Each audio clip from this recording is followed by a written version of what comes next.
सारे जहां से अच्छा हिंदुस्तां हमारा, सुना है, सभी ने सुना होगा। लेकिन उसी हिंदुस्तान में रहने वाले लोग ही सेफ नहीं है, उनकी नौकरियां ही सेफ नहीं है। जो व्यक्ति कोरोना के टाइम पर ये कहा जाए इतनी बड़ी महामारी आई थी, उस टाइम पर पूरा योगदान रहा इन लोगों का जो आज आमरण अनशन पर बैठे हैं। इससे पहले भी एक बार ये लोग आमरण अनशन पर बैठे थे, लेकिन कोई सुनवाई नहीं होती। काफ़ी बड़े बड़े लोग आते हैं और काफ़ी तरह के आश्वासन देते हैं कि हाँ अब सुनवाई हो जाएगी, अब तुम्हें वापस नौकरियों पे रख लिया जाएगा। कितने समय से ये मुद्दा उठाया जा रहा है, लेकिन आज भी वो टाइम है जो मुद्दा अभी तक वैसा ही लेवल पर पड़ा है, अभी तक ऊपर बढ़ा ही नहीं। लेकिन वजह क्या है और आज दोबारा से आमरण अनशन पर बैठने की कौन सी नौबत आ गई? फिलहाल ये देख लीजिए, हाथ में आपको नजर आ रहा होगा, कोरोना योद्धा करे पुकार, वापस दो हमें रोजगार। जी हाँ, ये उसी हिंदुस्तान के लोग हैं जिस हिंदुस्तान के लिए कहा जाता है सारे जहां से अच्छा हिंदुस्तान हमारा।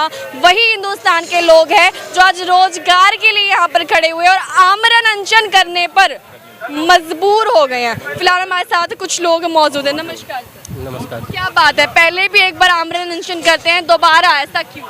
ऐसा हुआ मैम कि सीएमओ मैडम आई थी पिछली बार, उन्होंने कहा कि 2 दिन में आपकी ज्वाइनिंग करवा देंगे। साथ में डीएसपी साहब थे और पीडब्ल्यूडी के अधिकारी भी आए थे, तो हमें हॉस्पिटल ले जाया गया हमारा आमरण अनशन तुड़वा के। जब हमने 4-5 दिन के बाद हमारी तबीयत ठीक हो और हम श्यामा मैडम से जाके पूछते हैं कि हमारी ज्वाइनिंग का क्या रहा, वो कह रहे कि ऊपर बात चल रही है, ऊपर बात चल रही है। और फिर लास्ट में उन्होंने मना ही कर दिया कि मेरे हाथ में कुछ नहीं है। ऊपर कहाँ बात चल रही है? छत के ऊपर बात चल रही है? ये तो अभी मैं सीएमओ मैडम को पता है जी, छत के ऊपर चल रही है या भगवान से बात हो रही है उनकी। जो ये समय है, अगर मैं बात करूँ, कितना समय हो चुका है यहाँ पर ऐसे बैठे हुए? मेरे हिसाब से अभी तक तो आप उठे नहीं जी, 1 साल होने वाला हमें, 1 साल से हमारा अभी तक कुछ नहीं हुआ है। शायद कुछ लोग ऐसे भी होंगे जो भूल गए होंगे कि वजह क्या है आप लोग की यहाँ पर बैठने की, क्या वजह एक बार दोबारा बता पाएंगे? हमने जी कोरोना काल में जब बंदे को बंदा हाथ नहीं लगाता था उस टाइम काम किया था, और जब कोरोना काल का जो कम समय था वो थोड़ा धीमी गति पकड़ी उसने, तब हमको हटा दिया गया था और अपने ही बंदों को वो लगा रहे थे। क्यों हटा दिया गया था, पूछा नहीं आपने? जाकर हमें कुछ नहीं बताया गया, ना हमें कोई नोटिस दिया गया। जैसे हमने हमारी ड्यूटी ऑफ की थी उसके बाद हमारे पास फ़ोन ही आया था कि आप कल से मत आना। क्या जब आप नौकरी पर लगे थे तब बताया गया था कि आपको हटाया जा सकता है? नहीं, ये उन्होंने हमको ये कह के लगाया था कि आपको हटाया नहीं जाएगा और कहीं या सिविल हॉस्पिटल में आपको एडजस्ट किया जाएगा, ये कहा गया था हमें, वो भी नहीं हुआ। नहीं सर, इतनी कितनी सैलरी थी कि आपको आपके पद से हटा दिया जाता है? सैलरी क्या थी मैम, सैलरी ऐसे है कि वो बोला तो गया था कि क्या आपको डीसी रेट मिलेगा, लेकिन हमें मिलता था वही 9600 या कटा के 8200 रुपया, बस यही मिलता था। और झूठा आश्वासन दे के हमें उठा गया था यहाँ से। सीएमओ मैडम, डीएसपी अशोक सेना, सियान और पीडब्ल्यूडी के अधिकारी आए थे, उन्होंने हमें 2 दिन का टाइम, हमें नहीं, हमारे जो यहाँ पे धरना पर बैठे थे, क्योंकि हम तो उस टाइम बेहोश थे, उनको बोल के गए थे कि इनको 2 दिन के अंदर ज्वाइन करा दिया जाएगा सभी को। और उसके बाद जैसे हमारी तबीयत ठीक हुई, हमने प्रशासन से, हमारे इनसे भी बात की कि बात चल रही है, तो हमने खुद जाके सीएमओ मैडम से बात की है कि मैम हमारी नौकरी के जो आपने 2 दिन का टाइम दिया था अब तक क्या हुआ। उन्होंने बोला कि मैं चंडीगढ़, एक बार बोला कि मैं चंडीगढ़ गई थी, मेरे को वहाँ का प्रशासन नहीं मिला। दोबारा फिर गया तो दोबारा फिर से वो बोली मैं जा नहीं पाई। तीसरी बार तो उन्होंने मना ही कर दिया कि हम आप लोगों के लिए कुछ नहीं कर सकते। महामारी के दौरान काफी लोग उस बेड पर लेटे हुए थे जिस बेड पर कुछ दिनों बाद आप जाकर लेटे, और वजह होती है आमरण अनशन, जो कि आपने पिछली बार भी किया था और उसी बेड पे जाकर आपको सोना पड़ता है। क्या वजह रही इतनी ज़्यादा तबीयत बिगड़ने के बावजूद भी दोबारा आमरण अनशन? हमें सहज झूठा आश्वासन दिया गया तो और क्या करें, हमें 1 साल हो गया, हमें यहाँ पे बैठे हुए लगभग 1 साल होने को आया है। तो दोबारा से इसलिए हमने अब पूरी ठान ली है कि जब तक हमें ज्वाइन नहीं करा जाएगा ना तब तक हम उठने वाले नहीं हैं। झूठा आश्वासन से काम नहीं चलेगा, जब तक हमारे को लिख के नहीं दिया जाएगा ना तब तक हम उठने वाले नहीं। अगर हमें कुछ हो गया तो हमारे जो हमारे साथ रहेंगे ना, तो उनको विश्वास दिलाना पड़ेगा कि इनको भाई वास्तव में नौकरी मिल गई है, तब उठेंगे यहाँ पे, नहीं अदरवाइज यहाँ से कोई उठाने भी नहीं देगा हमें। चलिए, फूलों की माला जो है ना, एक आमरण अनशन जो करता है, ये कहा जाए अनशन पर बैठता है तो उसे फूलों की माला पहनाई जाती है, लेकिन कुछ लोगों का ये भी कहना है जब बकरे को हलाल किया जाता है तब उसे ये पहनाया जाता है। बकरे को हलाल करना, कुछ समझ पा रहे हैं आप? तो समझ गए मैम आपकी बात। जैसे कि अब हमें सरकार हलाले करने वाली, क्योंकि सरकार ने चिंता फिक्र तो है नहीं। अगर इतनी चिंता होती तो हमें रोजगार दे देती। तो मरने के लिए पीछे छोड़ दी थी, मरने के लिए अब छोड़ दिया, तो हम मरने के लिए तैयार हैं। लेकिन ये बात ध्यान रखना, क्योंकि अगर हम मरते हैं या हमारे कुछ होता है ना, लेकिन ये देख लेना पूरा समाज, पूरा इंडिया खड़ा हो जाएगा प्रशासन के खिलाफ, लेने के देने पड़ जाएंगे। पर जितने भी ये पॉलिटिक्स है ना, जब आप बेटे अपनी मनमानी कर रहे हैं, इनको भागने के लिए रास्ता नहीं मिलेगा। नौकरियां तो बहुत है, लेकिन आप यहाँ बैठकर क्या दर्शाना चाहते हैं? नौकरियाँ तो बहुत कहाँ है मैम, कहीं पे भी जाते हैं तो कोई नौकरियाँ नहीं देता। कहीं पे भी जाओ मना कर देते हैं, आप प्राइवेट के लिए चले जाओ। 1 साल हो गया हमसे वैसे डरने लग गए लोग कि आपको नौकरी नहीं देंगे 1 साल से, तो आप वहाँ पे लड़ रहे हैं। अगर वाय द वे कुछ हमारे साथ होता है तो आप पता नहीं क्या कर दोगे। हमसे तो वैसे डरने लग गए, हम कुछ कहते नहीं, लेकिन हमारी तो सरकार से आमने सामने टक्कर है। आपका काम क्या होता था इस वक्त जब महामारी चल रही थी? वहाँ पे मैम जैसे डेड बॉडी है, सफाई है, ऐसे ही काम करते थे। फिलहाल जो है इनके अलावा कोरोना योद्धाओं के अलावा एक व्यक्ति हमारे साथ और मौजूद है जो शायद कहीं ना कहीं आज ये भी आमरण अनशन पर बैठे हैं। लेकिन बता दूं कि बैनर में जो पिक्चर्स लगाई गई थी वो सिर्फ 3 कोरोना योद्धा की है। तो ये व्यक्ति क्यों खड़ा हुआ है आमरण अनशन पर बैठने के लिए, क्या वजह है सर? देखिए, रक्षाबंधन का त्यौहार नज़दीक ही है और मेरी जान यदि एक बहन की नौकरी दिलाने में चली जाती है तो मुझे इसमें कोई दो राय नहीं होगी। मैं अपने आप को गौरवशाली महसूस करूंगा।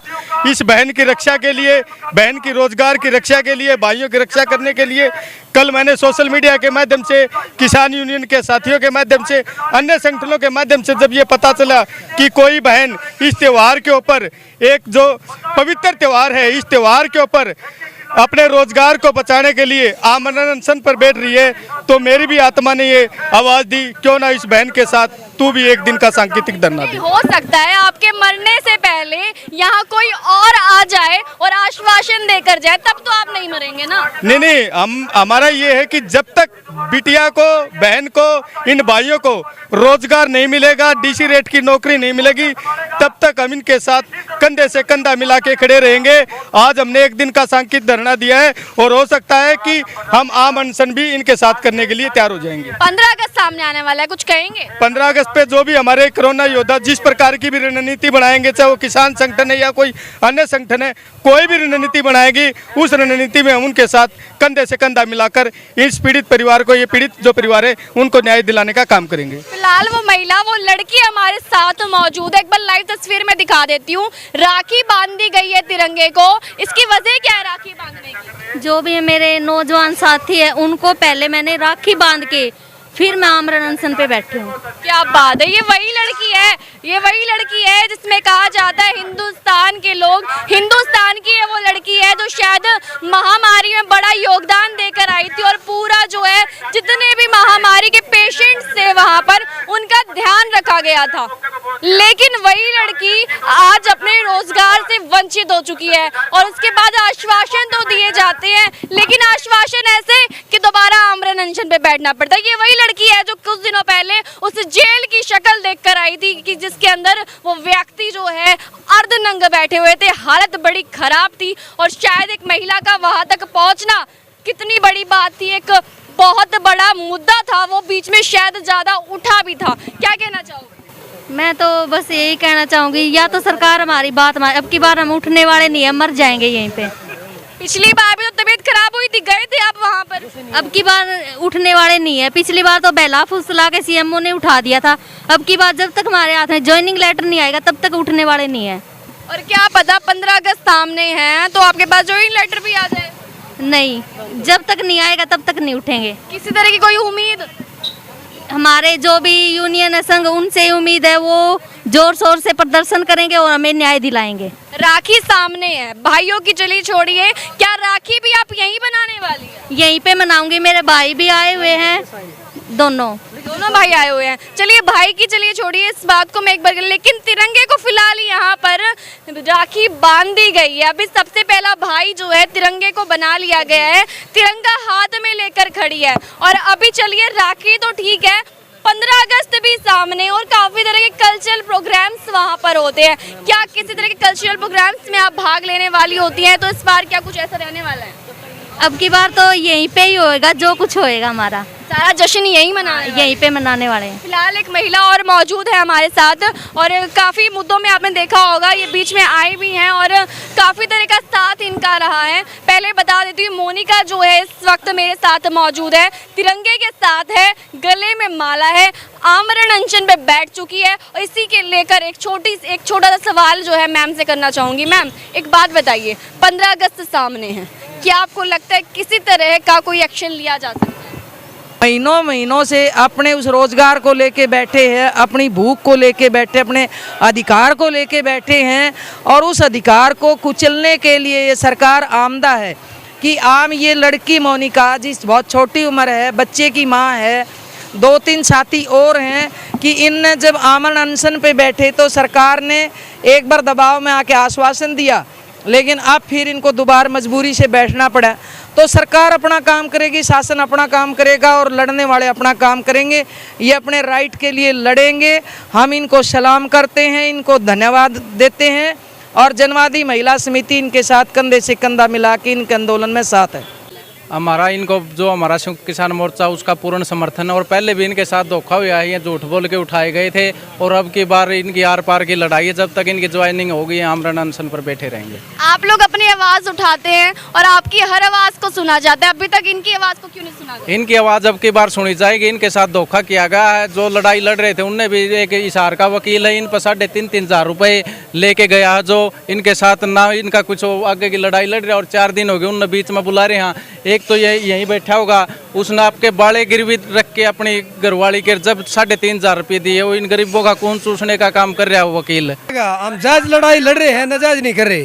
ये पहले ले ली, जरूरत थी फिर हटा दिए, इसलिए सरकार को मानना पड़ेगा जी।